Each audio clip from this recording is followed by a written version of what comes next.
Pick your click. Life is hard, times are tough, it's a cold world out there. The point is, to achieve what you want in life, it's going to take a lot of hard work.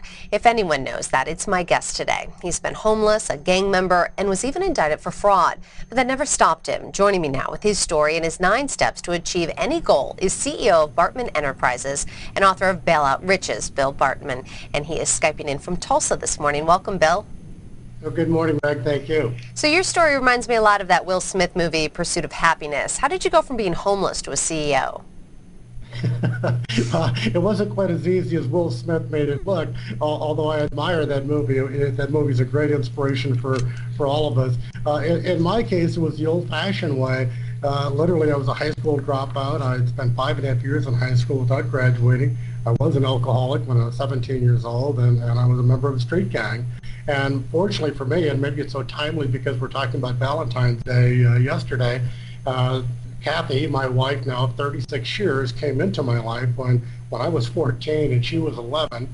We dated for 10 years, now been married for 36, and she is the reason. She saw more value in me than I saw in me, and she persuaded me to get a GED test, and which I didn't think I could pass.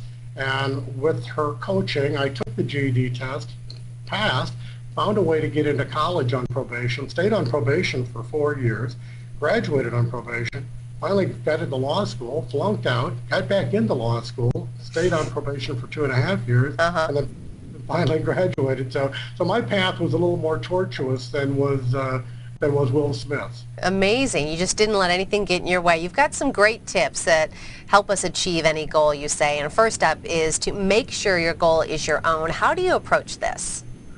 Well, absolutely, Meg. See, the problem I think people have is we let other people make our goals for us. They tell us what they want us to do when we grow up. And we know, you and I, we know people who are doctors because their daddy's a doctor, or they're a lawyer because their daddy's a lawyer.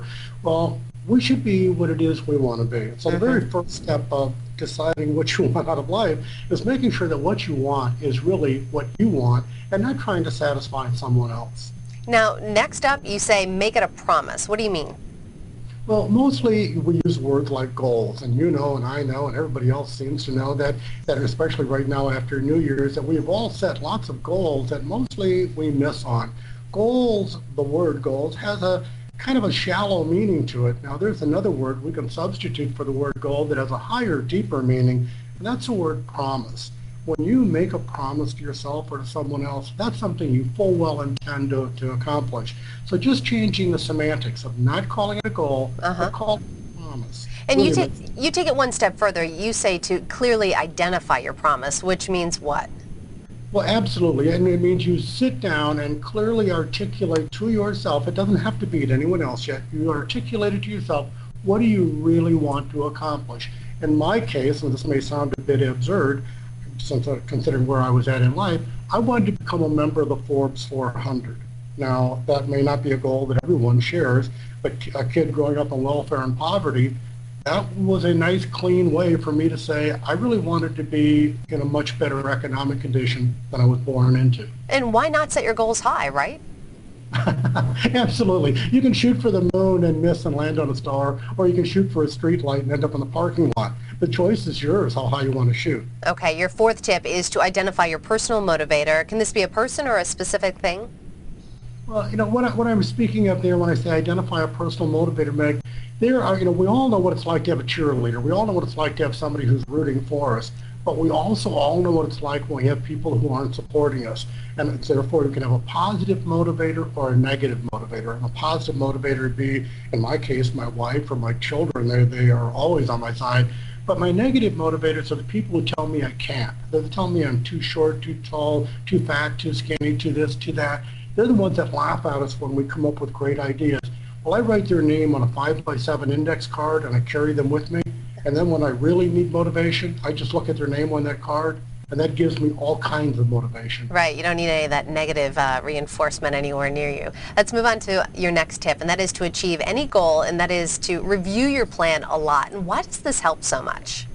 Well, it is so important psychologically that we believe ourselves that this goal is achievable. And the way to convince our mind and our subconscious is this constant repetition of looking at it. So I encourage my students to write their goal, their aspiration, their promise on a very small card and carry it with them and look at it regularly on a daily basis if they can. And what it does is send a subconscious signal to their brain that they really do want this. Oh, and there'll be days when they challenge it, but mostly it's reinforcing that one simple thing, that this is indeed what it is they're really after in life. Okay, I like this next tip, Bill, because you say to keep reinforcing that you will achieve it. And how important is self-confidence in this overall plan?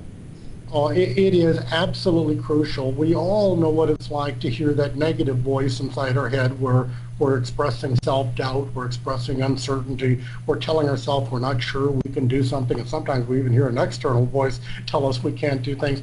Well, the reciprocal of that, the opposite. In the law of nature, there's for every action there's an equal and opposite reaction. For every positive there's a negative. We should then instill a positive voice inside our own head that tells us we can do these things. Right. It's not lying to yourself. It's just reinforcing your own positives. And this next tip is really good, because I think people can be insecure about telling other people about your promise, but you say this really helps. Oh, it does. And the more you tell others how it is you plan on succeeding, a couple of three things happen every time you share it with someone else. One, if these are people who are positive in your life, they are anxious to help you, but couldn't until they found out what it is you wanted to go do. We can't expect them to have ESP. And the second group are the people that will laugh and jeer us and say that's silly or that's stupid or who do you think you are.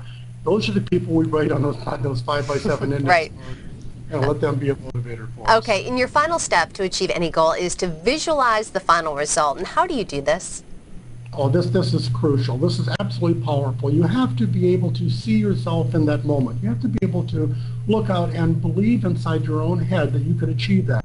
So in my case, again, wanting to become a member of the Forbes 400, I knew that the Forbes magazine published every October a list of the 400 richest people in America. But when I was in bankruptcy, I would get a copy of that magazine, Right. and I would look at it, and I would read all the stories of all the people who had made that wonderful list, and I would envision and fantasize myself someday being on the cover of that magazine. Certainly, came true, that visualization. It's really powerful stuff. We're basically out of time. So, Bill, thanks so much. It's always nice to talk to somebody from Oklahoma. My husband's from nearby Bartlesville, so thanks a lot.